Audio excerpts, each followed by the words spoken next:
Mai ka gwai na ta gwai khaliu maling mai YouTube channel do tin rei ne la mai thang ri sai Voices Unveiled with Gui Khan Season 1 Episode 3 suna aniu ka gwai na khan guest phonggo ngal dari aniu tong kandi khau anxiety depression nungai mak mai rin ra mai kai mai ku mai repadik aba mi tong kandi khau inzian mai tong haugai kan mai lam khau inthuk nga ka tuang lu re aniu khang tina phongwang lawi khani mi putong lu gai ma azu roi mai ka wai na lungning ti kim law na aniu inking aba mi tong guest ta asai hai phongwang lam don thei mai ka wai na khang ding pa mi ta presence lawe có thể pai na chon ku wei ding na ni tin mai azu nice ni asai hai mi putong ka gan ka ti na la kho tum gan ka bong lam ta chon ku thei kuma rai liang mai suna nang tong self introduction da nang tong education background ni nu we kuma family background kum la na we thau ra mai cho hai kini ta ka sa cha da kham po viewers ka mà ra liền kho thôn có thể sẽ cười khăn lịch màyแต่รำทอนบางคนสินี่like แล้วบางคนสินี่ as a like upcoming artist ที่บางสินี่ใบชุลานะก็ไม่ต้องการก่อนมาแล้วที่เราคนแต่ทุนก็แท้ก็มาจันด้วยนะจันแฉกไปด้วยนะจันลิงด้วยนะก็ดิ่งลงป่าไม่ตัวก็มา I go by the stage name ดิ่งป่าไม่นี่ and I'm from เรียงลง village or เรียงลงกระแหก็มาcurrently เขา bazaar เขา resettle สุดนะฮะก็ลงเขาบำติ้มกันฮะแต่Imphal DM College เขา BA ตะไคร้ประมาณนี้ก็มาใส่ graduation เลยแบบนี้ฮะก็มารู้ตรงนี้ music ตรงนี้ก็มา college ตรงนี้ก็ไหนก็มาสว่างเลยดีฮะล่างเลยดีฮะ introduction ที่จีนที่เรามาขังแต่ชนกูที่หนึ่งตัวลู่ลำเขาใส่เขาไกด์นั่นเนี่ย discuss สุขันที่นั่นลู่เขาตะกูรับแล้วเขา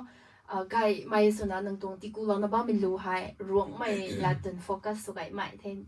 นั่นสักข้อนี้ให้คิวdifferences choices ให้ zoom in ได้มั้งเขารวมไม่ลู่เขารับก็แต่หนึ่งตัว composition แต่รวมไม่เขาสุนี้ให้จะนั่งบิดเชียร์เขา decide สุดตัวไอ้ English รู้นี่ตัวนี้ส่วนบางหนูแต่นั่นนี่นี่อันนี้ก็มากระแปง outside ตอนนั้นบ้างกันเขา school นี่ตัว college นี่ตอนนั้นบ้างกันเขานี่ไม่ต้อง friends circle รับมาเกิดจุดท่า artist บ่อยๆไม่นี่เรียวแต่นะ different from different community นี่ก็มา but นี่ตรง community เขาแหล่นะมันมีตรง community เขาแจกมากันเขารู้นี่ตรง community เราเขาติดนะไก่หมอยนะส่วนหนูมันมีตรงแจ้งตั้งจังคนละแกถอยนี่แต่แล้วได้ถอยเหมือนกันได้ก็มาผ่อนสินี่แจกเล่ามากันเขานี่ก็มาตรงM อะไรนะตรง ambition หรือนะตัววิศวกรนี่ตรงร้องลู่รำก็แต่นี่ตรง release นี่ตรง community ตรง music scene เดียที่น่ะก็เลยไม่พุ่งว่างขังทุกคนนี่ผมก็จะติดดอยแถวหนูขังนี่ตรงลัดลู่ให้นี่ก็มานี่ตรงร้องลู่นี่ตรงลัดนี่ตรง on dialect เราก็มาไกลในส่วนตรงไงก็ไม่ตรงนี้เดียวโอเคให้เขาได้เลยนะคาเดอร์นะหนึ่งตัวลู่อะไรไม่ห่อ love song รับไม่ได้ตุน่าบางครั้งส่วนเราไม่กุบไม่ไกลให้เงินสาวรีนะห่อสาก็มีกุมา set song กุบไม่เขาตัดไม่นี่ไหนกุมีกินหนึ่งตัวลู่กิ้งเรื่องคำลุงนิ่งไหนล่าไม่นี่จีน่าถ้าเราไหนล่าเราไม่ตรงเขาโฟกัสสุกเองนะนี่ให้หนึ่งตัวลู่คัดน่ารักไม่ไกลไม่ให้เบียดตุนไม่แต่ให้ก็กุมขาดเสียงประเด็นนี้กระนั้นกุมประเด็นกันตัวนี้นะหรือกุมให้จ้าเขาร้านอายก็เสียงนี่เห็นนะกุมก็เสียงตรงนี้ตัวนี้ติดใน shares ละให้ลำมาอันนี้ like แล้วบางสิ่งนี้ก็มาเนี่ยตัวสาวตะลุงนิ่งเขาanxiety depression ชอบมีนี่ face สุดนั่นนี่ก็มาเขาขังสุดนะฮะI don't like set song ก็ไม่รำก็แต่นี่ขังกับไปเรียนรอไม่ต้องเบี้ยนี่นักไอ้ดินะนี่เขา face สุดนะก็มั่งเสียก็ไม่ต้องคัดส่วนนี้มึงแกส่วนนี้มึงแก or ฮีนี่มึงแกนั่นนี่กลามฮอตไปสาวเขาตัวถ้าให้แต่ฮีมกันเขาขังสุดนะนี่ขังสุดนะฮะขัง extra problem แหละรำก็แต่ขัง extra anxiety ทีนะก็ไม่ต้องรู้ฮีมกันเขาแต่ so love song ส่วนบ่มีให้นี่dedicate สุดนะนี่ฮีแต่ไม่ต้อง love ones มันก็แต่นี่ต้อง relation ขังก็ไม่นี่ก็มา dedicate สุดนะฮีไก่ไม่ก็มาฮีแต่มันก็แต่ไม่ต้อง imagination นี่มันไม่ต้อง observe สุดนะมันไม่ต้อง story ก็ไม่นี่ก็มานี่ฮีก็มาset song เขาก็มาฮีแต่มึงฮะ love song แต่ให้ต้องเกี่ยวกับตัวนี้ love song ไงนี่ฮีนะไปนะกายฮักแต่ให้ฮีไงไม่กระลำหัวเตาอันอยู่ตรงกันดีเขา นายสากมกุมะนุงไงมักไม่นี่ไกไม่น่าเฮรัมก็จะตุน่ากันนายกันนะค่ะที่สิสาทวนต้องมักไม่กันงงให้นั่นนี่ตุน่าหรือเก่าไม่ได้การหรือเก่าไม่ได้กุมสูบังกว่ากุมไม่กี่ just nature เซียนแม้ว่ากระนะกุมปาราไม่นิ่งให้สให้แต่ embrace นะฮีเล่ามันแต่นี่ไปนะกายฮะเกกุมะนี่ของให้นี่กายฮะมันตัว environment พงวงเราไว้ตัวแต่ acknowledge เรานี่มันตรงนี้กุมะมาทั้งไม่สนะนางติ้งกุมอาจุดาวหัวลู่ให้ส่วนเขาบ่แต่รู้ว่า first เขารู้เขาก็มาส่วนนั้นทำเหมือนกันนี่ like entertainment เขาก็มา interest หน่อยนะวงแต่ like game sport คนนี้เทก็มารำก็จะเขาแถวมีแต่b-boy นี่แหลมมาตัว b-boy ยิ่งสุดนะแหลมมา interest หน่อยนะ hip hop ตรงตัว dance นี่ก็มาเขาแต่ interest หน่อยนะแต่ว่าก็มาถ้า back in 2014-15 นี่ก็มากันเห็นตัวของไงก็มา Orange Festival รำก็แต่นี่ก็มาทีมก็เสียหน่อยนะบางเดียว join ชุดเราใหม่ like dream team B9 crew นี่ก็ปังก็มาแหลมมาวางตรงนี้นะ but รู้ interest หน่อยเท่ามีI was a dropout นี่ school dropout สมัยนั้นแต่ก็มา dropout สุดตรงนั้น Britlam คนนี้ like and then I go back to school ก็ได้จุดเริ่มต้น like I stay in a hostel and then I ป้าไม่น่าขัดอะไรอยู่ได้ he was from Kom community and มาก็ไม่ขังซุ้งถอยไรนี่รู้ตรงลำเขาขังซุ้งถอยรันนะแต่เมื่อกี้ก็ไม่ phone ก็นี่เขาว่าrecording apps ก็ไม่เราใน mixing mastering ก็ไม่สุดโดนนี่ beats ก็ไม่ตอนนะก็ไม่ก็มาสวยนะก็เหมือนกันก็ต่อยก็ตรงเซลแล้วเนาะขัง interest น้อยมีแต่นี่ก็เขาเราก็มาเสะเขาก็นี่ influence ไป interest น้อยไม่ก็ไม่เราเนี่ย inspire เสะสุดเราไว้นี่รู้ส่วนขังก็มาก็ไม่แต่นี่ก็มาขันแฮวันนี้รู้ interest หน่อยนะประมาณที่มันนี่มาขันนะแหลมไม่ตรงเขานี่วันนี้ก็มาในแหลมนี่แหลมซ้ำมาก็ไม่รู้ตรงเบียร์ที่นี่ก็ไม่เนี่ยแต่ก็มาใจเราแล้วก็มาเข้าตระหนักไหนก็มาสเตลเข้าตระหนักนี่ interest หน่อยนะวางตรงไอ้รู้แต่นี่ก็มีท่อ positive note drop out ตายนะนังขังก็คำกระถันขัดล้อเราเด็กนังตรง true calling เขาตายเป็นล้อแล้วหนูให้เขา edition จุดนั้นตาว่า DM เขาเนี่ย college ตะไก่เนี่ยบอกไม่ถูกก็มีแต่ท่านังcollege ตอนมีแต่part-time college student นี่ music part-time so be the full-time be the part-time school กันนะcollege กันนะ music ให้อันนี้ก็มากงชีdecision เดี๋ยวนี้เลย college คนนี้แต่ graduation ก็รวยนะรับนี่ของ at least like the ไปสอบขนาดนี่ตรง graduation ตรง position เดี๋ยวนี้ at least ก็มีทุนชีนี่หน่อยนี่ plus at least little knowledge นี่ก็มารู้ตรงเขาแค่นี้ก็มาfull time นี่ก็มาตันนี้ให้แต่สุนทรรู้เขา full time สิเขาตันมาไงก็มาแต่กระกนี่ college ตรงไก่ไม่ family ตรงรับไว้แต่ college ตรงนี้ personal work ก็มาไงน่าตัดแต่สุนทรคีก็มารู้ตรงนี้ก็มาไงน่า full time ติงงามครั้งกรัมมันนี่แบบมอมตรงนั้นก็ไม่ถ้านี่ปุยปูตรง parent support เขาก็บอกให้รู้ตรง line เขาเขาเท่าไรเขาก็มาแต่เขาก็มาแหลมมาวางไงนะแหลมมาวางให้นะเลยก็แต่ว่าแหลมมาวางกันเขาฮิปฮอปตรงก็มา break dance เหมือนกันเลยจับมานี่กับบิวนะก็มาวางกันนะสิก็มาเขาตรวจสิกันอยู่ support ช่วยเหมือนกันนะสิเขาแถวเขาตรวจก็เหมือนกันเขาloose one ได้ให้ loose one เหมือนกันกันนี่ก็ติดนะrap ตรงก็มานี่ hip hop ตรงเบียร์ก็ติดนะขันหมอยบำจิ้มห่อเลยก็มาแหลมตรงมิวสิกแต่เลยนะซับไม่เห็นสิก็เหมือนกันครับนี่ก็ติดนะ support ทั้งส่วนนี้มาหมอยให้เลยส่วนนั้นก็มาจะโดน practice กันนี่ส่วนบางอย่างนี่ก็พูดก็มากระตั้งก็มาให้แกงกับหลักขึ้นได้ละไม่ได้ในนี้ขันได้ไม่ได้กี่ตรงแต่เขาสันราเชงสุดนั่นนี่แต่เขากันอยู่นี่ก็มาแต่ตัวไปorganizer ปังโดยบำกันเนี่ยตัวไปเนี่ยแต่ก็มาทายเรานะมาส่งข้อเหล่านี้นะนี่ใจเหล่านี้นะบัมตัวเขาทำงานกันอยู่นี่ก็มา support ดีเราแต่สุดนะนี่ก็มา parents ตรง support นี่ก็ไม่นะพังเดี๋ยวไปเนี่ยทุนกูเวนตรง parents นั่นก็บ่อยนะนี่นังเรื่องก็เขามีแต่ถ่ายเล่ามีแต่นี่กันอยู่นี่เขานั่งตัวปันตีแต่ให้เขาโฟกัสสุดแต่กันก็เลยสวยไปนี่ตัวไม่ปิงที่น่าคงได้นั่นนี่ไงนางสุนีเราไม่แต่ทิ้งเรานี่ให้ตัวมันตรงเขาละก็กินนี่นี่at some point นี่ปีปูเขาเนี่ยนี่ proof สู่เราไม่กันห้องนายละนิดนะดิให้นี่ตรง potential ทุนนายได้ตัวไม่แต่นี่ไปเนี่ยทุนกูเองสุดท้ายไม่ลงเขากันนี่ตรง support พังกันนะเตากายเนี่ยแต่เกิดนะป้าเมียก็มีตัว professional สุดนะนาง music ก็ไม่ training ก็ไม่แต่เล่ามีตรงไหนบ่ Kling so kata actually I was a self-taught ni self-taught there like meron na interest na te hostel kini ko te so kam te kuma interest na phone ko na practice so like to be music tong sa ko may ideas kuma YouTube ko ko ni kuma za ko ni suggestion sa ni tong senior artist pang ni kuma tilaw ni kuma kuma class so na get ta ni lu tong kuma professionally so na sam ma ta ram ge tiki I back in 2022 21 ko engineering dong sound engineering dong talawe like for 3 months or 6 months ni sound engineering dong hay ta kai lawe hay ta na ra da ku me ta nan dong college loi ta ho full time musician su hang ning mam tu ni ku mga bai me side by side su wang hong ni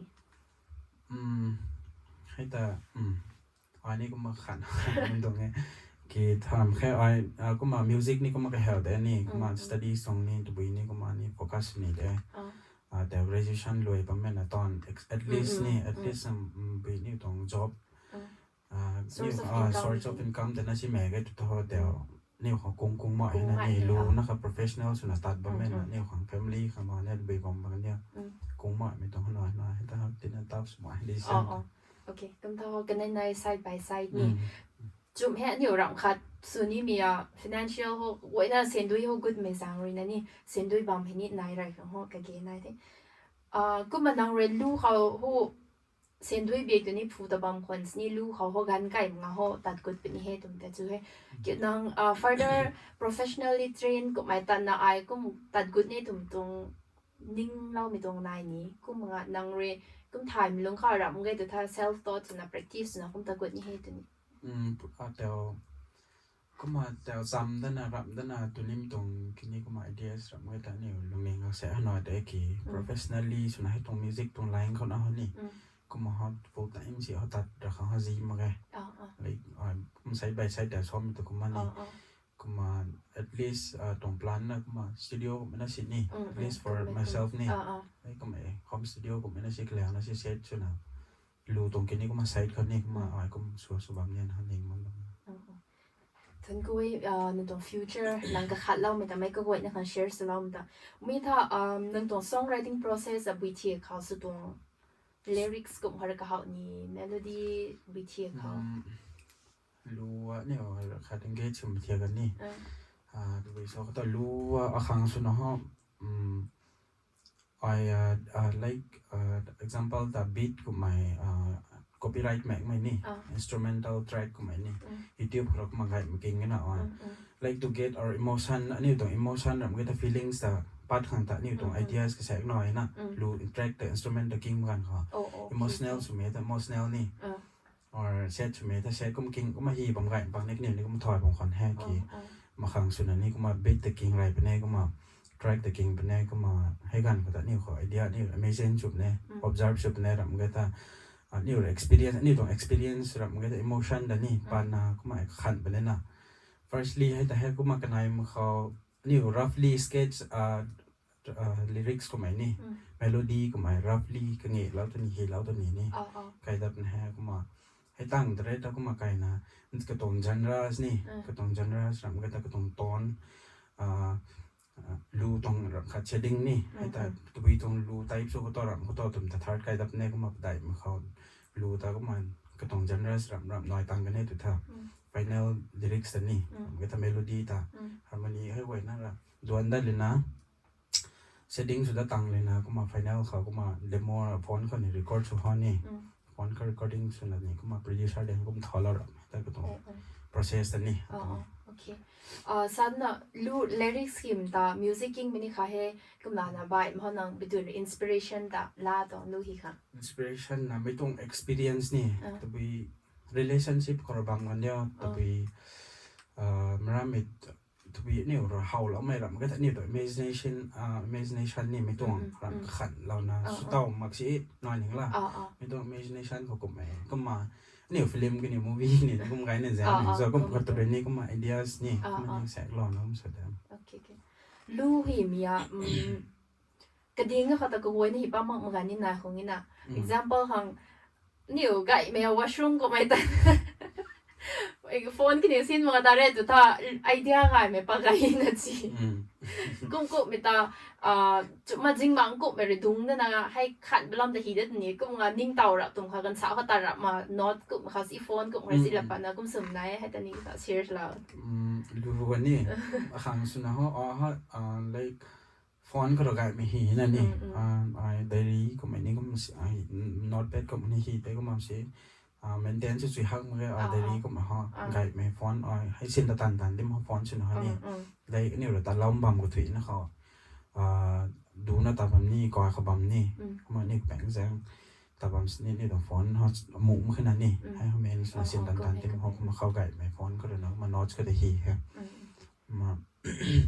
ideas เกี่ยวข้องนี่เขาไม่เข้าตรงนี้หน่อยแต่ตาเขามาตัวไปนี่อยู่นะรำขาเท้าแล้วตัวนี้รำก็แค่รำมังบ้างคนนี้เล็กจ้าบ้างคนนี้นี่ตัวไปเขาแต่ไอเดียสักเขาเราก็หน่อยได้ก็มานั่งตาซ้ำมีก็มาก็วนนั่นแต่รวยกับถ้า producer ดังแต่เทซ้ำตานั่งตรงรู้แต่ก็เขานั่งรักนั่ง producer พูดตรงนี้ตานี่อยู่upcoming รำก็ถ้าตาหรือเท้าว่าเป็น artist ค่ะสมมติว่า producer ตาว่านั่งแต่ time นี่นะก็ให้กี่ first second song แต่กลุ่มที่นั่ง produce ตัวนี่แต่ approach ตัวนี้ first second song ตัวนี้ไรเขาสเตลไรเขากุ้งเสียเลยให้ดูแต่ในแต่นี่วงมาไม่นี่ก่อนน้องแจ้งไม่ให้กวางนี่กวางเปล่าไม่ตัวก็มานี่ก็มา first song ตัวก็มาเราไงมาขอแล้วต้องให้ก็มาI want to shout out ไกน์นะคะ as well ไกน์นะคะตอนนี้ shout out เหล่านี้ก็มานี่ก็มาไกน์นะเขาทำกันก็มานี่แล้วเดินหน้ากันไหนก็ไหนไหนมาตรงจูเนียร์ทำก่อนเราไหนก็มองว่านี่ไกน์ในกันไหนแล้วนี่ไม่ต้องขอเรานะแบบมันก็จะ interest ที่เรานะมากันไหนตรงมาเต็งครั้งนี้นี่ก็มาไกน์นักมีแฮก็มาตัว producer ต่างหากแต่ว่า first แต่ว่า MPH studio ตัวนี้นี่shout out เหล่านี้น้อง first song ก็ Highway แต่ก็เข้าตัวตรงรูแต่ debut สุดตรงนี้ก็มากันอยู่ตัวนี้ดอนจนกูกันอยู่แล้วนะรายเลี้ยงไม่รู้แต่นี่รายเลี้ยงไม่รู้แต่เขาเว้แต่กันอยู่เลยนะก็มาลงนิ่งก่อนนะตอนช่วยนะตอนเล่านะลุมเขาลุมมากตรงนี้นะก็มาเป็นชายเรากิงเราเนี่ยตอนนี้ถามว่าก็มาแซงนะครับนะเราก็มา 10k views ก็ตัวนี้โอเคมั่งก็มาก็ตะกันระที่ห้อมาเขาตระหนักเนี่ยคนทุ่มเนี่ยก็ถ้าเขาฮีแถวกันส่วนเขารู้ว่าเนี่ยแต่ support เราเนี่ยต้องกิงนี้บ้างไม่น้อยเป็นแน่ตัวเม็ดนี้เขาตระนี่ก็มา producer เขาผู้แฮกันอยู่ในร้อนหนอดอกบ้อมเขากันอยู่ในกระถางชุดนั้นนี่เขาเป็นชุดบ้อมกันของเสียบต้องให้ fresh อันนี้ตรงนั้นนะ fresh ของงานอันนี้ก็ดูต่อเหมือนกันนี่สตูดิโอเขามาเขาตระหนักก็มาตอนไรตรงนั้นไปเนี่ยทนกูให้กูไม่ได้ตอนตรงเลเดสนี่ฮะให้รู้จันนี่สถานเก11 is to 11นี่นิวบิทีเขาเก่าคือเสียบแล้ว11ตัวที่ห้า11รู้จันนี่ unique สุดสิอันนี้กุมตาบุยตุนแต่ว่า draw สุดว่าให้รู้จันนี่ว่าจะสาแล้ว11สมัยเดียร์ไกด์นักการ์นี่ไกด์นักการ์น้อยที่แถวเราไรตรงนี้I don't know รู้แต่คอรัสแต่นี่แต่บล็อกเดมส่วนบ้ามตรงพาร์ตคอรัส I'm crazy สมัยพาร์ตฮีบ้ามตรงนี้นะฮีบ้ามกันก็แต่ไกด์นักการ์นะให้กินก่อนนี่ไม่เทียนน้อยให้เราหมายรอเลยนะก็หมาย first verse แต่นี่ฮีปัดได้เลยนะก็หมาย11โดนแล้วตรงรู้ตรง meaning แต่เดี๋ยวแต่กูก็มาคนนี้ก็มาแซวเราหนูปองไงแต่ไปแต่สองนั่นนี่เขานี่ระนาแต่ไปแต่บันทรอแต่ก็ angels นี่ลูกนี่เขาชอกิดอนะก็ไม่ส่วนหนึ่งซึ่งก็ไม่ต้องเบียร์ข้างหมดแต่มันจะได้ก็หมายแล้วนะเขานี่กลางแต่ explain สวยต้องก็หมายแล้วพันปูเรา explain สปีดOkay we look forward นี่โอเคกูมีแต่ถ้าอันไหนให้ดวงลำคนที่บูนังเพียรนะคนกี่ให้รู้ว่าก็ตินะคะส่วนขัดแต่ละคนนี่ audience บางตาเจ้านั่นนี่ส่วนขัดเราอะนั่งส่วนกันใน part นี้ก็ส่วนเราหนูเด้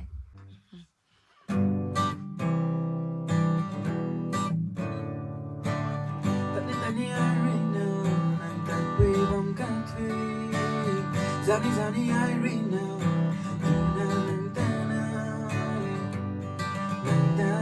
I read Ning na bông mê Nàng hay khăn thu Rằm quay na đi thế Nàng ta hậu mê gần khó lên là mê ai bằng Ning tao lâu vì nàng vì dòng mê Có bằng Diện bay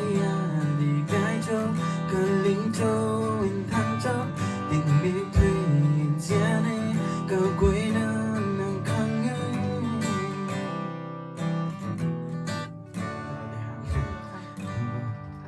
thuần cuối cũng mà nhiều screen cả hồng cái guitar hay quăng bảo mày nhỉ shout out lao đến nhỉ vậy nên thuần cuối thế cũng mà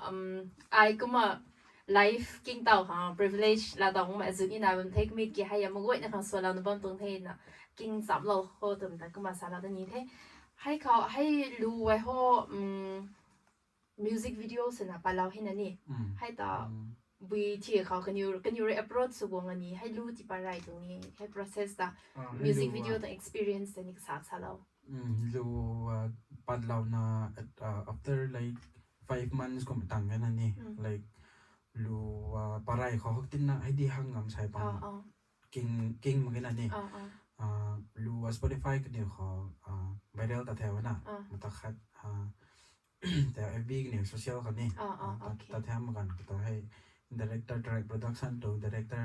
บงบริษัทนี่ก็หมายถึงนะโซ่กันน่ะรู้แต่นางวิดีโอนำเราได้จุดท้อนำเราเนี่ยนำช่วยนำข้อนะโซ่นะก็มากันเดียวเขาก็มานำช่วยนำเราเนี่ยต้องมานำเราห้องน้ำตีเราต้องให้เดียวเขาเนี่ยแต่ง production งานตีเราเป็นนะครับcopyright โทนังตัวเขาได้นี่ copyright โทก็มาon ชุดเอ็มโอเคไอ้เนี่ยทุนกุ้ยก็มากายเท่ากันเราไปดูเท่าเขาไปตุนหรือจะทำใครที่ก็มา opportunity เขาก็มาวนกันยิ่งจะเท่ตาราง production ตอนนี้ก็มาทุนกุ้ยเท่wider audience เขาตรงลูกกายเนี่ยบางคนนี่ audience ไทยต่างมันไม่ฟังเขาแต่นี่ก็นิวตรง audience กายมันเขานี่ introduce เรามาขันแต่นี่ก็มีถ้ามาทั้งเขาตรง songwriting เขาตะไก่นั่นนะลัดปังอันนี้ English นี่ไงไปนะ social media ของ English นี่ consume สวยนะนี่แล้วฟังกันนี่ว่าก็มีถ้ารู้กันอยู่ไงมีแต่รู้ว่าตัวเด็กก็นิ่งถูกอะไรนี่ English เขาเรียนนิ่งอะไรนี่ก็มา translate ตรงนี้รู้ว่านี่ก็มาไอแต่ตรง signature สุดละครนี่ไม่ว่า artist ก็เว้นนะก็ตรงตะบี style นี่แต่ style แต่ละคน writing style แบบนี้ก็มา vocal ตรง style นี่ก็ตรง signature หน่อยนี่ก็จะเดี๋ยวตรง signature ตัวละครให้เอา English ละอะไรนะร้องละ mix หรือเป็นอะไรกันมากลางสักก็เนี่ยแต่ร้องละเร็วต่อก็มา translate นี่ English for example English ก็ไม่นี่ว่าnotes ตัวไปตรง chords ก็ไม่ ideas ก็มันใช้ไม่เจ้าไว้นั่นนี่ตัวไปตรง point ก็ไม่บางเรื่องตัวไป ideas ล้อมกันแต่ translate นี่สุชีนั่นนี่ร้องละเขาไม่กันนี่ถอยมั่งกันนิดหน่อยฮะก็มาให้กันก็ต่อก็มาไก่ไหมก็มา mix สวยนั่นนี่ก็มาเจ้าขังสุนัขก็รู้ลัดแต่นี่ก็มาถอยมั่งไม่ตรงกันแต่นี่ก็มา mix สุดเหล่านี้มั่งมีตรงเราแข่งแต่ English กับเรามาตรง mix up สุนัขก็มาโอเคทุนกุ้ยกระดาษสุนัขลัดแต่นี่รับเงินกินดังระบุ message viewers บางครั้งรับเงินทางตรงรู้เขาจะที่ปัจจุบันตัวไม่แต่ fulfill สุดท้ายให้แต่นี่ละนี่ทุนก็ให้ไม่แต่นี่ share สลามกันแต่นังตรงรู้กุ้ยนะปังเขานังบินรู้แต่ก็เขาเลี้ยงบ่ไอรู้แต่ว่าตรงรู้ปังค่ะนี่ขังสุนัขที่น่ะขังสุนัขอ๋อเดี๋ยวนะส่วนก่อยไหมนี่รับเงินจะทำขังร้อนนะฟิลสมัยนี่รู้แต่จริงตอนก่อยไหมนะแต่latest ของให้แต่ขังสุนัขนี่ขังนี่ก็มาให้เลยรู้แต่ขังสุนัขรู้แต่ก่อยหมดให้รู้แต่เขาคงเห็นนะบ่ได้กระบังตึงไก่ถ้าให้รู้ลำแต่ก็สักนี่ก็ใช่ไหม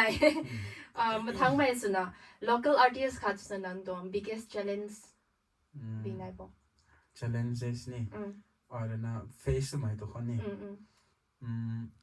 อันนี้ของตัวสองนะ opportunities แล้วไม่นี่ตัวละครplus source of income แม็กไม่ plusตัวสองขนาดนี้ของกุ้งข้าวเราต้องขังนี่กุ้งไม่น้อยมีแต่at least สิ่งดูตรง problem เขาเลยสินี่กุ้งไม่ด้วยนั่นนิ่งไม่ทงมั่งไม่กันสุนีนี่เสียนดูแม่เหมือนคนนี้ก็มาไกลมาเฟซสวยนะมาแต่ project นี่ไกลซีดนี่ก็มาเรานะบ้าแม่ที่เสียนดูเต้นหน้าก็วันซ้อมมั่งไม่ใช่คนนี้ก็มา stuck สุดเราต้องให้ตรง problem มาก็มาไกลมาเฟซสวยให้ก็มาเนี่ยของที่ไปกระบำอันนี้โซ่ก็ไม่แล้วไม่หลังไม่แต่นี่นี่ของplatform นี่แล้วให้ plus อันนี้รับไม่นนน่ะที่น่ะส่วน support นี่ส่วนนี้สุดเราบำเด็กนี่ที่น่ะสุดจุยรันครั้งนี้เราไม่ได้มาส่วงเรารันครั้งนี้เก่งน้อยปองกันนี่เอง support ดูหมอยเราสิหนูแต่นี่ ถอยนะให้นะสบัมต้องรับมาแกนี่มันก็นิวตรง support ปอนด์นะนี่ก็มาส่วนนี้มวยให้ตุ่มตา support นี่ชุดจุยรันแล้วครั้งนี้กุ้งไม่น้อยไม่แรงขนาดก็นิวตรง support รับมาแกแต่ท่านี่กุ้งไม่น้อยไม่แรงขนาดนิวartist คัดสมัยเขา audience ตรง support ให้ไปนะก็ยังไงไม่นี่ audience จนก็ว่าคันนี้นิวตรง support ให้ role อดีตกำได้ไม่นายโจตัวไม่ตานิว artist คัดตรงลูกไก่ไม่ปัดครั้งตัวมีฮะก็ลำโมลูกกระสันข้างเขาปะไก่ไม่ครั้งสวงเขาปัดนั่นปัดท่านอยู่ยังไงไม่เขาปัดนี่นี่ไงส่วนนี้กุมทำ financial นี่ก็ยังไงนะฮะไม่ทำไมเว้ยนะก็ไม่เรื่องมีลุงเขา at least one like one subscribe มันสิก็เกนะฮะได้ให้แต่อันอยู่ตรงงามไม่ถ้าให้แต่สุดแล้วเขาเส้นด้วยเบรกนะคะเราหนุกไม่นาคนที่นี่เส้นด้วยเบรกกันค่ะเขาก็ไม่งามเป็นลุงค่ะแต่นี่มึงเว้ยนะคะแล้วนะอยู่ตรงร้องไม่นากา singer นุ่นก็เว้ยแต่นี่มึงเว้ยนะ support สมัยสุโขตรงแต่ก็มา ads แล้วนี่เท่ก็ไม่ทันนั่นตรง first live performance ตรง experience shares แล้ว first live performance ก็มาคังperform สุดมีfirst children park ก็ของนั่นนี่ YNWA ตรง concert ของไงแล้วเด็ดเมย์ให้แต่เรา first ของไงตรงมากันนิวตัวนี้ทุ่งกู้เว้ยกันนิวให้YNWA นี่เดี๋ยว Ice Kid กันนิวให้melody มิไลนี่เลยนะครั้งนี้อันนี้ก็มาร้อนนะครับปังๆคือเทรสน้อยนะก็จะตบำเนี่ยนะ first ก็อะไรกันนิวนะมวยนะกริวนะมวยนะรับข้าตอนนี้พอกรีนะก็มามวยนะเจมชุดนี้รับเวทรับสุภาพมวยนะสับมานี่มา practice นะข้าตอนนี้ correction สู่มามวยนะสู่ข้อสอนนะกันอยู่ระตอนนี้แก้วเตาแล้วนั่นนี่ก็มากันอยู่กันนะ opportunity สักไงนั่นเราเตาตรงนี้มาสกิดแต่ก็ได้ใช่ไหมทุนกู้ห้าบนตรงนี้นะก็ตัวกระป๋องกันนี่ให้แต่กระป๋องแล้วนี่ให้ก็มากระแจวนะก็มาแต่งานของคนนี้ perform สุดเตานะก็มาใช้ตัวนี้ก็มาเข้าตัวนี้ก็มาถ่ายเคเราดังแล้วก็มา experience นี่ก็หาเกไม่ต้อง colleagues ไม่ต้อง artist mate ปังนี่supportive สุดหาเกเดี๋ยวก็มาเจียนหาเกไม่ตันนี่กงอ่ะสุดแล้วก็มาแล้วนี่แล้วหมดมาของให้นิวปังเขานี่ก็มากันนิวห้องข้างโซเชียลอะไรหมดให้แต่บรอมิไลกันนิวนี่ไม่เบโลกันนิวข้างโซเชียลอะไรหมดให้กันนิวนี่ก็มา support ช่วยสุดแล้วนั่นนี่ก็มาก็หาเกม first ใช้ตรง experience นี่มาไปนะทวนกูเวกูมาartist competition ซีไม่เบียกันรักไม่นี่ competition กี่คนนายบางคนเด็กกี่คนข้าแต่ support เรานะใจกูเรากรีนะบ่แม่อยู่ตรง relationship กันไม่ share เราแต่เนี่ยทวนกูให้ก็มาก็ตินะให้ตรงเขาดูมาแต่นะ as a young man ตรง relationship with God ก็ตินะ share เราตรง faith เราค่ะอันนี้ก็ตรงกรอกก็ไม่ลุ่มไม่เขานี่ก็มาน้อยก็ต้องให้มาตรงนี้ก็มา deep ขันนี้ meaningful สุดเขาอันนี้เราก็เกี่ยน้อยเหมือนกันเขานี่ก็เกี่ยน้อยเหมือนกันบางกันเนี่ยตัวไปกันกระถิ่นนะครับมาระบบด้วยนะแสงจอยเราบ้างต้องให้แสงจอยเราบ้างแต่ในนี้ใส่กลุ่มดองลุงเขานี่ก็มาเทียมบางคนสินี่รำก็ไม่รำแจ้งต่างบางสินี่ก็ไม่ต้องคอนดิชันของงานบ้างนี่ก็ปอนไว้ระวังตัวในดอนทนโคเวก็มาSunday school นี่ตัวปีนี่นี่ก็มากูแถวแต่นี่แล้วก็น่าจะก่อยกันอยู่ตรงนี้ dress น้อยนะแถวและไม่ตรงซอกกันไม่ตรงมันนี่และไม่ตรงกรุ๊ปกันอยู่นี่ก็มากระแสนะนี่ก็มานี่แถวก็มา dress น้อยฮักแล้วก่อยคนนี้แหละมันก็ใช้ระวังตรงตัวปีรัดกระถอยมาคนนี้ก็มา dress น้อยแต่เกี่ยวกับเสดาวว่าที่น่ะoutside ตันไม่ตัวเราคนนี้ก็แบ่งตะข้างคนนั้นที่น่ะแต่นี่น้อยหนึ่งso dress ตันไม่รำก็จะระวังแล้วกระถอยไม่กันนะก็ที่น่ะนี่ข้างที่น่ะ short ชั่วโมงตัวนี้ก็ไม่ตัวถ้าไม่ข้างหมูสวยๆกันตรงกันนี่ก็มาไงน้อยนั่นนี่มาแต่มาบอกแล้วมากันคนนี้ไงน่ะกระถอยรำก็จะกระถอยตั้งง่ำครั้งนี้รำก็จะตัดจุยน่ะตั้งง่ำครั้งนี้ก็มากระลมเตาเราปุ่งห้อนี่มวยนะเราโอเคโรคไก่มาห้องเราอะไรที่เราตรงนี้เห็นนะนั่งตรงลู่นั่ง reproduce ไม่ได้ love song romantic song บางคนนี่นั่งโรคไก่แต่ว่า gospel ลู่นี่ church คนนี้ performance นั่นนี่บางหนึ่งอย่างนี้ perform สุขุมเอ็นนี่รู้ไหมให้ตรงดำgospel นี่ก็เฮลเด้ gospel music อันนี้ก็มาเฮลเด้king นี่ก็มา king เด้การไก่ไปเขานี่ก็มาpraise and worship กันก็ไม่นี่ก็มาขังให้แต่ก็มาตรงขังสุนฮะแต่ preaching อรไม่ปรีกันเนี่ยปรีก็ไม่เด่นน่ารำก็ไม่ตรงกันของสงฆ์ praise and worship กันก็เลยมาขังกลอดไม่แบบไม่ทำมาขังเราเต่าเดียวตรง praise and worship กันเนี่ยเราก็มากันนั่นเราเตาเว้ยข้างสุดนะนี่มากันเฮานี่แค่แต่ก็มาgospel รู้นี่หิวไหมรู้คัดrecording สุดเราก็เนี่ยentity records กันนี่ gospel รู้คัดใน recording สุดเราเนี่ยตรงกระจินกุยรังกะไหมกันแต่เนี่ยshout out สุดเรานี้ก็หมายถึงนะกันไก่ไม่เขาระกอยตรงฟังก์ชันเป็นในโปรแกรมเป็นใน charge ตรงเบียร์นี่รังก็ถ้าระวังเบียร์นี่หมายถึงไงในตัวเราตรงให้นี่ตรงกระจินนี่ shout out สุดเราทั้งไปเนี่ยทนกูเว้ยอันนี้อยู่ตัวบุยเนี่ยตรง line เขาบางคนนี่เรากวงเลยใน relationship ดูข้าง horizon คัดที่มากันนี่ there is always a way อันนี้อยู่ในconnect ส่วนนี้ถ้าอันนี้อยู่ในหน้าวงนี้ตัวท่ากระลำหกกระดังเขาหน้าวงเราอันนี้อยู่ในกระหาวไม่แต่นี่ก็มาลาเตาเทศนี่ศาสตร์นักการประเทศนี่ไงก็มีตัวท่า music เบียกตัวปัตตรีตัวท่านัง musician collaborate สุดรับก็ไม่รู้ปังกันอยู่แต่นี่คิดถึงตรง collaborate สมมติตรง experience อะกุมบอกลูก collaborate สมัย artist boy มัน collaborate สมัยกุ้งนี่นะนี่ตรงกับตัววิศวกรนี่กับบอม boy นะตัวคนนั้นนี่ตรง condition คนนี้ให้ก็มันก็ตัวท่าแต่ artist boy เป็นตัวก็มี collaborate ต่อของกุ้งนี่กันอยู่เขามากันอยู่ management team หน่อยนะ manager หน่อยนะนี่ตัวนี้ลำตรงนี้กุ้งมีตรงนี้หน่อยนะมาแต่สุกัยปังลงเขาแต่ไกนาการนี่ melody รำก็จะทำbrother ไปดิมกันอยู่ที่นี่ทวนกูเว้กันอยู่โควิดค่ะ ideas ก็ไม่รำก็จะไม่ต้องไม่ข้างกันอยู่ตรง creativity แต่เซลล์เราเนี่ยนี่กันอยู่ตรงให้ไม่กันอยู่ตรงทอยไม่แต่นี่เซลล์เราไม่ข้างแสแกงไม่ตรงนี้เราเตาไม่ตรงนี้ knowledge แสพังไม่ตรงนี้น้อยก็มากันอยู่นี่กันอยู่นี่นู่เรานะรำก็ถ้าข้อเหล่านี้นะนี่ตรง channel แต่รำถ้าตรง music แต่ข้อเหล่านี้นะกันอยู่นี่ก็มากัน collaborate เราผมของตัวนี้ทวนคุมตรงนี้กันอยู่ตรงนี้ก็มา shout out สลับตรงนี้ทำกูแทนthank you มาทั้งไม่สุนะ if you could collaborate with any artist เท่าแต่เท่าสนิบนี่ local ปังเขาจะlocal เขานี่ได้ any first local เขาใส่เขานี่นี่แต่ local artist เขาอะไรนะ collab สนี่มีนี่ artist เขานี่collab สนี่มีนะใครตัวขันนับพิกส่วนของเขาที่นั่นคงว่าฮะแต่อันนี้ร้องปังเขาสวยแต่ brother Linder นี่ bro Linder แต่นี่ collab สนี่มา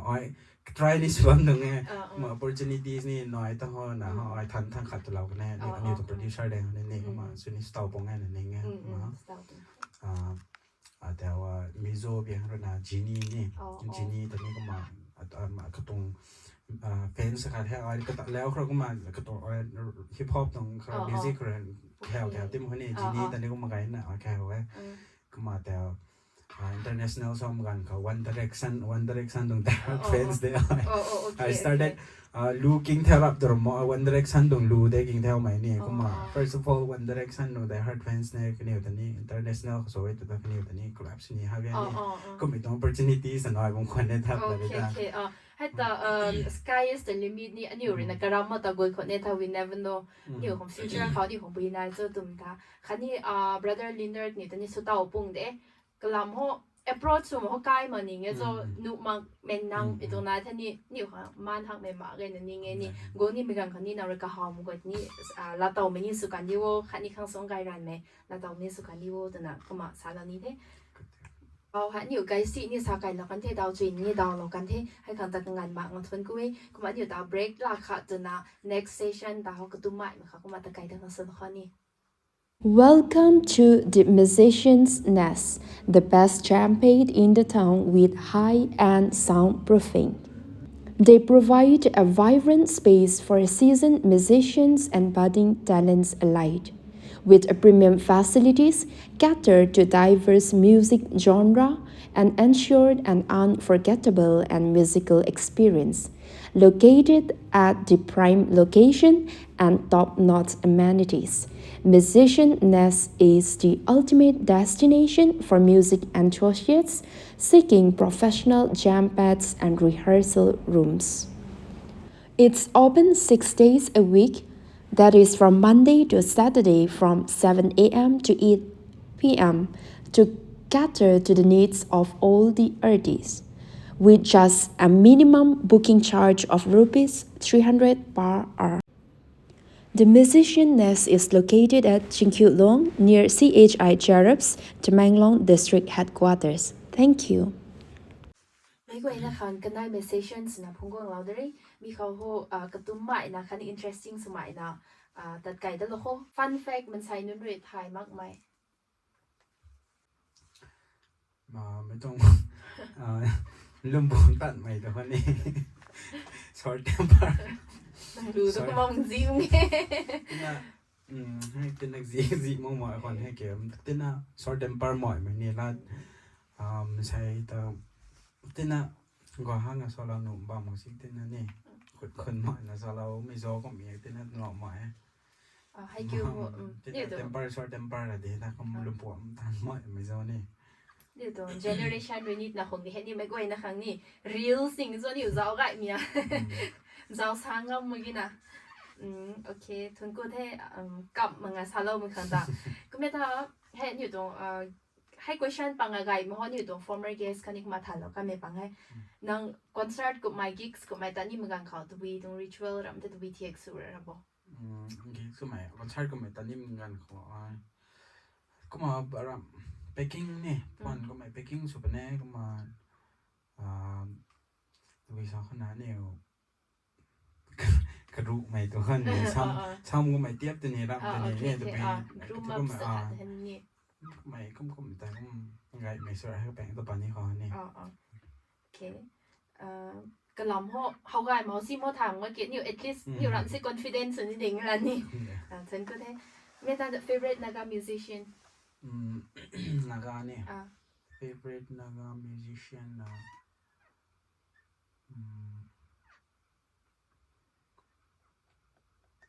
่นอะไรแต่ว่ายุงนี่ก่อนแต่นี่นี่naga แต่ naga แล้วเท่าอ่ะยุงโอเคคิดว่า naga ยุงตอนนี้ก็ไม่เข้าแต่ยุงตอนนี้มาแล้วครับนะก็หมายนี่รู้ส่วนกันนะครับของนี่ออยส่วนเท่ามากเลยนี่ก็ต้องรู้นี่ก็เก่งบอมต้องเก่งเท่าตรงนั้นโอเคนี่ตัว audience คันนี้ fans naga คนเอ็นนิ่งนั่นตัว celebrity crush นี่เรารู้ตราเนี่ยดีให้เขา celebrity crush รักแบ่งให้แม่สาวเรานะฮะGigi Hadid เนี่ยโอเคก็ไม่ได้ current favorite song Beautiful Thing by Ben Shinbun thank you ให้ตัดบีชอขนาดรู้ตรงดอกเซสโลนี่รู้ก็หมายถึงส่วนมันไม่รู้ตรง lyrics กิ่งมันกิ่งนิ่งเนี่ยนี่กิ่งถ้าก็มากิ่งเต่าบางคนเอกี่ใช่ไหมระวังเขาเลยนะรับก่อยนี่ของปีสมันก็ท่านนี่สุดแสงไม่รับนี่เรานี่มันเราเต่าไม่ระวังเขาเลยนี่เขามาก็ไม่เรารอด้านนี้มั้งนี่รอด้านโน้นเด้เขาไม่ใช่เขานะก็ไม่เราชอบมันแต่รอกันเราได้ปริยาเขาเราดูนะตาเราปริยานั่นนี่ก็มาเมนชั่นเรานั่นนี่รู้แต่เราให้ตรงก็ไม่ตรงบริสกิลนี่กิ่งเราก็ห้ามเล่นนะให้ตรงให้ดูต้องไงนี่กิ่งเงี้ยใส่เต่าโอเค thank you ก็ไม่ถ้า if you could break one rule for a day what would it be น้องเรียนแล้วนี่มั่งไม่ตรง system ขัดบางหน่วย rules บางหน่วย hatred นี่system ส่วน rules ส่วนนายรำตรังใครกี่ก็บ้องกวยนะคะให้ presence นายนะนี่จุดนั้นให้เขาไก่ละเขาก็เราดูกันไหมนี่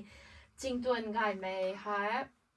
looking เหมือนกันเขาในตัว YouTube เขา description จะเหมือนกันเขา non dedicate นะที่เราไม่รู้ค่ะเรื่องตัว relationship ครั้งนี้ค่ะ fun fact ตัวนี้ memes ก็ไม่นะคะวินี่ไม่รู้ให้รู้ให้ด้วยละค่ะนุ่มปุยกันนี่เขา PTX นะซะตัว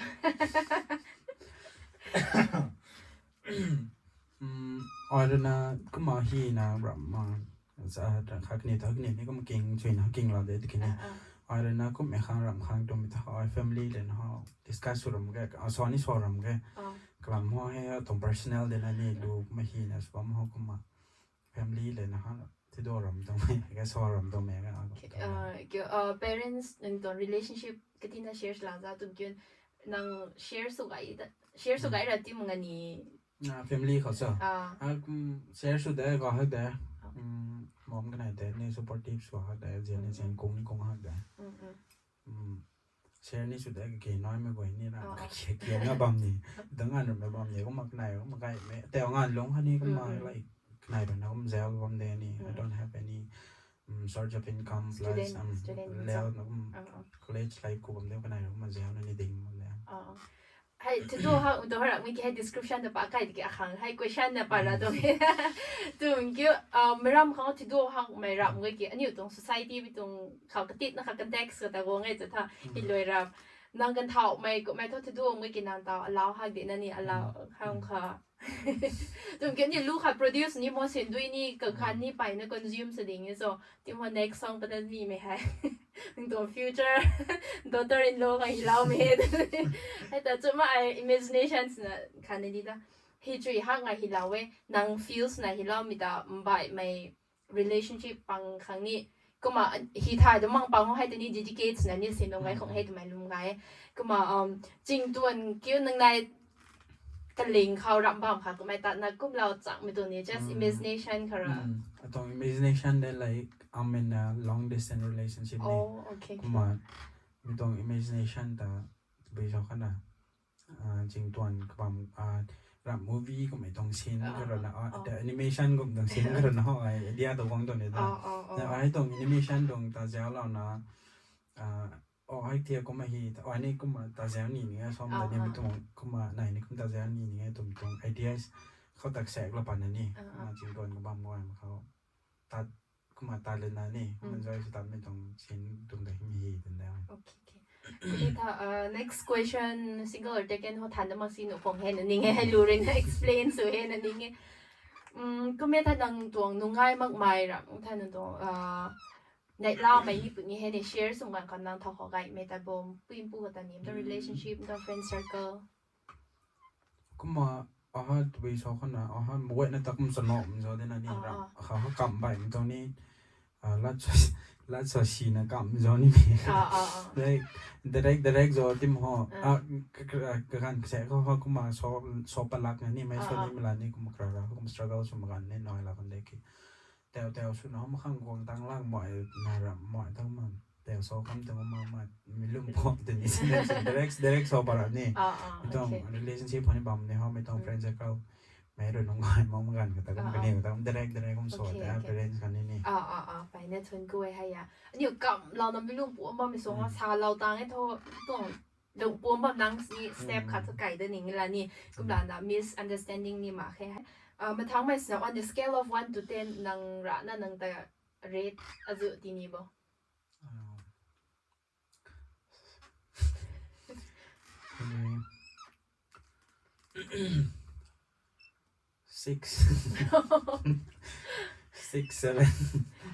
7 นี่โอเค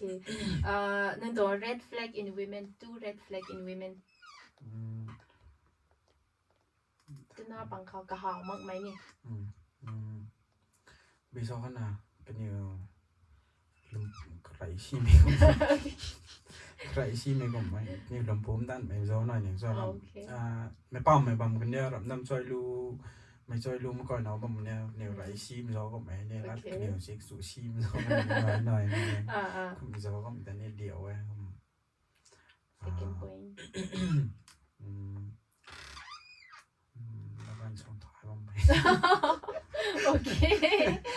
จบแค่นี่จะ reels คันนี้ viral สมัยนั้นนี่จนลุ้นว่าชีไก่กำปนได้กินน้ำกันเท่าตุ่มตัวขัดนักกันก็ไม่ไปนักการ point เลยก็มีให้เขาตระหนักนั่งกินน้ำกันส่วนไทยได้ก็เขาสตาร์ทอะไรก็รอนะบัมเดี๋ยวนี้กันไม่เลยเดี๋ยวกูเลยสตาร์ทผมนี่เรนรอนะบัมเดี๋ยวนี้กันได้ก็เขามาสุดก็มา any type of this is okay โอเคแต่ points singer ดูส่วนไทยน่ารักไหมให้แต่ edition ค่ะดิก็มีแต่ green flag in girl ดู opinion ค่ะนี่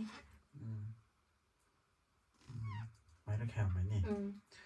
เขาหน้าตัวไปเราจับตันไหมนี่เราจับตันไหมไรเรียนเขาสอนเรานี้เราจับตันรอแต่ถอยนะแต่ไม่ได้สควงสุดท้ายไหมนี่ไปปูมันเนี่ยกับพาไม่นั้นบางเนี่ยสควงสุดท้ายไหมโอเค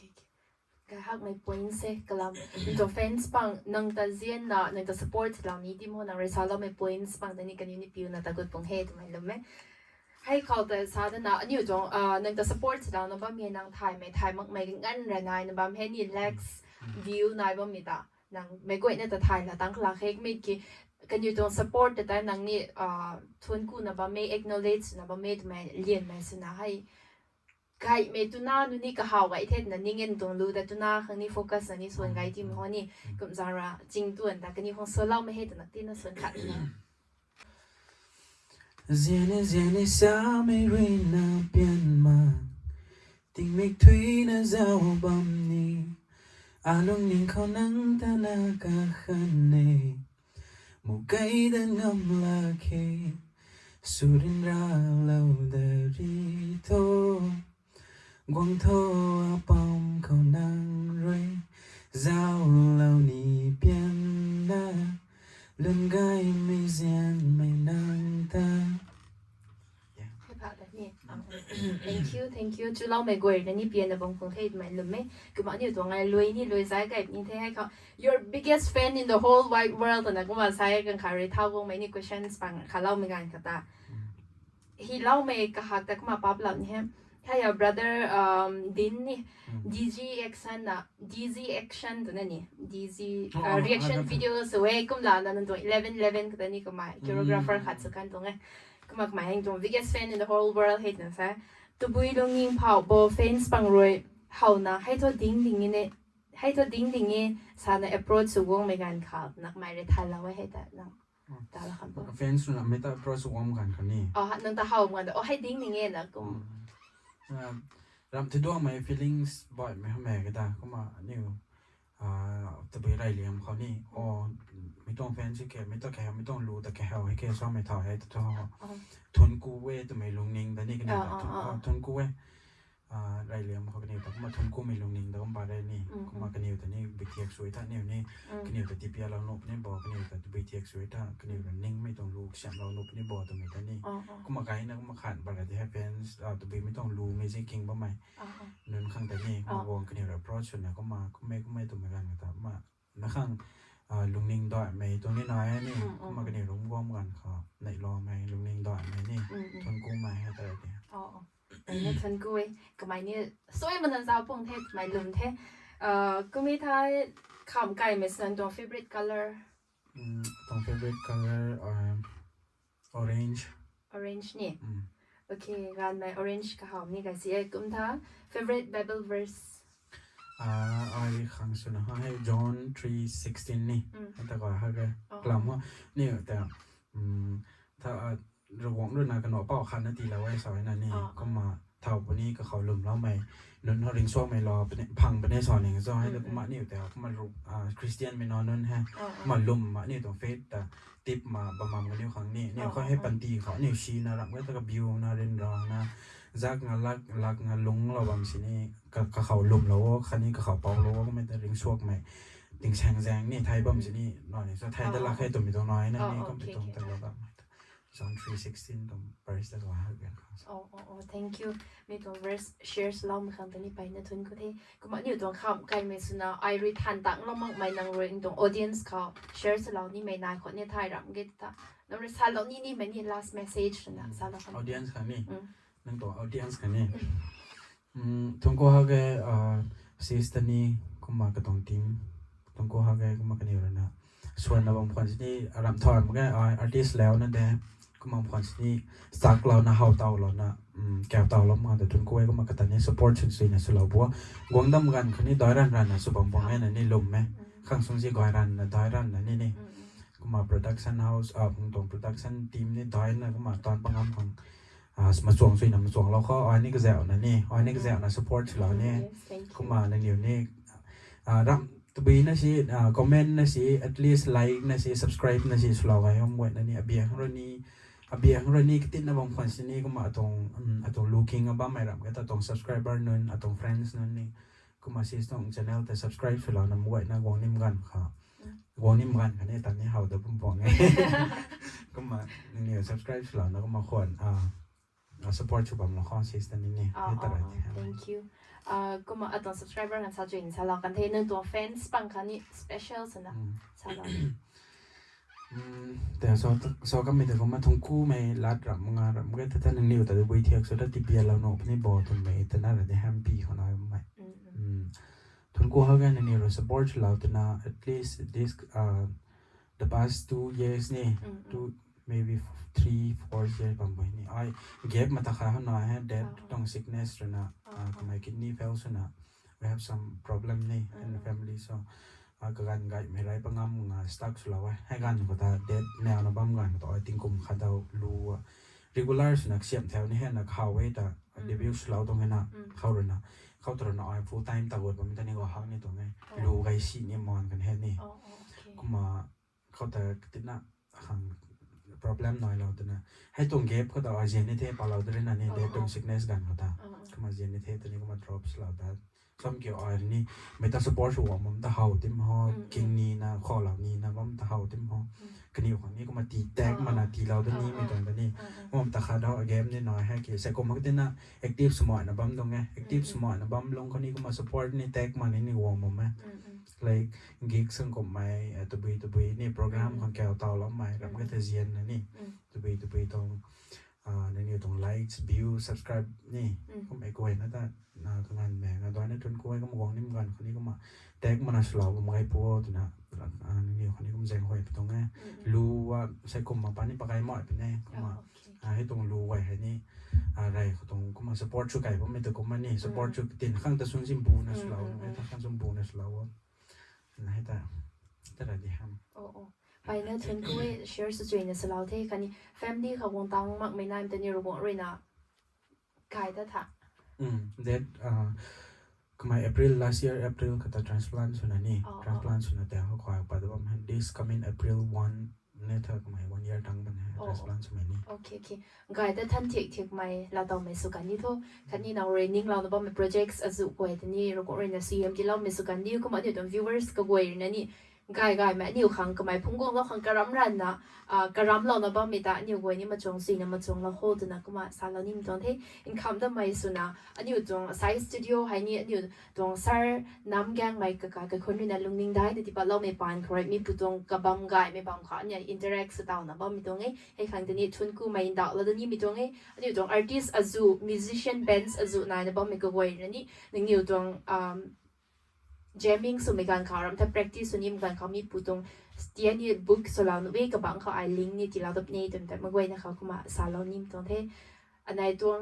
ยิงตรงปรีเขาเรียกไงไม่อาจุนี่เรากันที่มีกี่ครั้งสนะใจก็วิ่งเขาpoints ค่ะแต่ก็ไม่ short temper date นะใช่ก็มีกี่นิ้วเลยเนาะ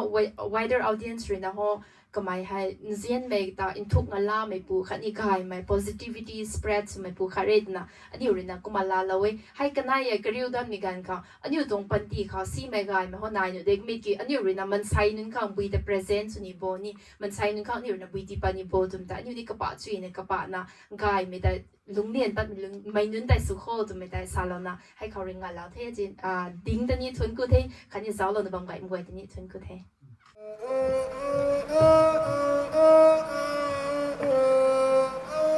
You are watching Voices Unveiled with Gui Khan. Thank you.